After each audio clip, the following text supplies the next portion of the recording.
Hi, gusto ko lang i-share itong aking karanasan na totoong nangyari sa buhay ko. Hindi ako magaling magkwento, pero susubukan ko ang best ko para maayos kong maibahagi ito. Itago niyo na lang ako sa pangalang Ryu, 21 taon gulang. Bata pa lang ako, sakitin na talaga si mama. Madalas siyang nabibinat, tumaas ang dugo, at kailangang isugod sa ospital. Kaya't hindi na bago sa amin ang pabalik-balik sa ospital. Taong 2023, noong nakaraang taon lang, na-confine ulit si mama sa isang malaking ospital sa Marikina. Kabisado ko na to dahil ilang beses na rin kaming pabalik-balik dito tuwing magkakasakit siya. Noon, estudyante pa kami ng mga kapatid ko at kami ang nakatoka na magbantay kay mama sa ospital. Buti na lang at pinayagan kami na magpalitan dahil may pasok pa kami sa school. Isang beses, ang kapatid ko ang nakatoka kay mama kasi may klase ako noon. Hapon na matatapos ang klase ko kaya hapon na rin ako makakapunta para palitan siya. Mula sa amin, medyo malayo ang biyahe. Mga 2 oras din, depende sa traffic. Nakaalis ako ng 5:30 ng hapon, kasagsagan ng rush hour. Kaya halos hindi gumagalaw ang mga sasakyan. Dumating ako sa ospital mga 8:00 na ng gabi, madilim na. Wala na akong oras bumili ng mga kailangan ni mama, kaya nagmadali na lang akong umakyat sa room niya para makauwi na rin agad ang kapatid ko. Pagdating ko, tinanong ko si mama kung gusto niyang bumaba ako para bumili ng pagkain, pero sabi niya busog pa siya. Fast forward, mga 2:00 ng madaling araw, ginising ako ni mama dahil nagugutom na raw siya.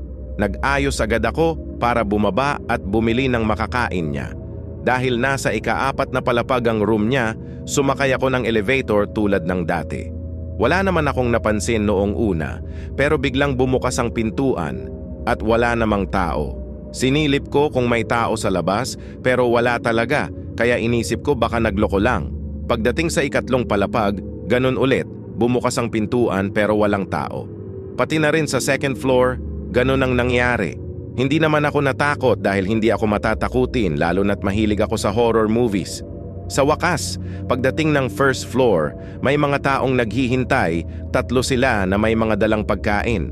Pagkatapos kong bumili ng pagkain, bumalik ako sa elevator para makabalik sa taas. May sumabay na isang babae, may dalang pagkain rin siya. Natuwa ako dahil may kasama akong paakyat. Pero ang tagal bago dumating ang elevator.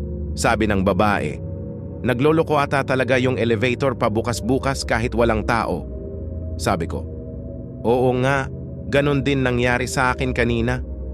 Sumagot siya, "Baka may pumipindot na hindi natin nakikita." Sabay tawa ng kaunti. Niyaya niya akong maghagdan na lang para mas mabilis kami makarating at wala nang bubukas-bukas. Pumayag ako at nauna akong umakyat, pero sumunod din siya. Nang nasa kalahati na kami ng hagdan, huminto ako sandali para hintayin siya. Nang magkasunod na kami ulit, umakyat na ako ng dahan-dahan. Pero nung nasa 2 palapag na ako, lilingunin ko sana siya para tanungin kung anong palapag ang pupuntahan niya. Pero bigla siyang nawala. Kinilabutan ako dahil naririnig ko pa ang mga yapak niya sa likod ko. Hindi man lang siya nagpaalam. Sa sobrang takot, nagmadali akong tumakbo paakyat hanggang 4 na palapag kahit halos maubusan na ako ng hininga. Pagdating ko sa pintuan ng 4 na palapag, agad akong pumasok. Nakita ko ang elevator, sakto namang bumukas ito kahit walang tao sa loob. Tumindig ang mga balahibo ko, pati ang mga balahibo sa hita at batok ko.